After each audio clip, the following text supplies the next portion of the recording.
ನಾಡಿಗೆ ನಮಸ್ತೆ. ಪ್ರೇಕ್ಷಕರಿಗೆಲ್ಲ ಹೃತ್ಪೂರ್ವಕ ನಮಸ್ಕಾರ. ಧನುಷ್ ಇದ್ದಾನೆ ನಾಯಕ ನಟ. ಸೀನಾ, ನಾನು ಶ್ರೀನಿವಾಸ್ ಅವರ ಹೆಸರು, ಸೀನಾ ಅಂತಲೇ ಕರೆಯೋದು. ನಿರ್ದೇಶಕ ರವೀಣ್ಣ ಇದ್ದಾರೆ, ಹಿರಿಯರು. ಇವರ ಸಮ್ಮುಖದಲ್ಲಿ ಒಂದು ಹೊಸ ಪ್ರಯತ್ನ, ಅಂಥ ಒಂದು ಪ್ರಯತ್ನಕ್ಕೆ ನಾನು ಕೈ ಜೋಡಿಸಿದ್ದೀನಿ. ಶೀರ್ಷಿಕೆನ ಲೋಕಾರ್ಪಣೆ ಮಾಡೋದಕ್ಕೆ ಕೇಳ್ಕೊಂಡು ಸೀನಾ ಅಂತ ರವೀಣ್ಣ.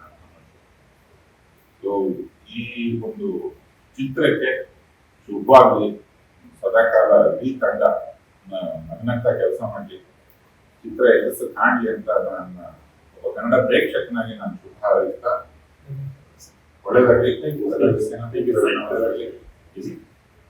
ಶೀರ್ಷಿಕೆ ನಿಮಗಾಗಿ.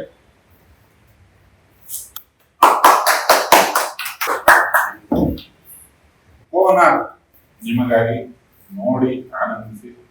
ಮಾವಿನ ಮರ ಒಂದು ಸಂಸ್ಥೆ, ನನಗೆ ತುಂಬಾ ಇಷ್ಟ ಆಯ್ತಾ ಹೆಸರು. ಮಾವಿನ ಮರ ಚಿತ್ರ ನಿರ್ಮಾಣ ಮಾಡ್ತಿದೆ. ಧನುಷ್ ನಾಯಕ ನಟ, ಸೀನಾ ನಿರ್ದೇಶಕ. ಇಡೀ ತಂಡಕ್ಕೆ ನನ್ನ ವೈಯಕ್ತಿಕ ಶುಭಾಶಯಗಳು. ಜೈ ಕೋನಾರ್, ಜೈ ಕನ್ನಡ, ಜೈ ದೇಶ, ಜೈ ನಾಡು. ಥ್ಯಾಂಕ್ ಯು ಚಿತ್ರರಂಗಕ್ಕೆ ಸದಾಕಾಲ ಶುಭವಾಗಲಿ. ತಂಡವನ್ನ ಹಾರೈಸಿ ಅಂತ ಕೇಳ್ಕೊಳ್ತೀನಿ. Thank you.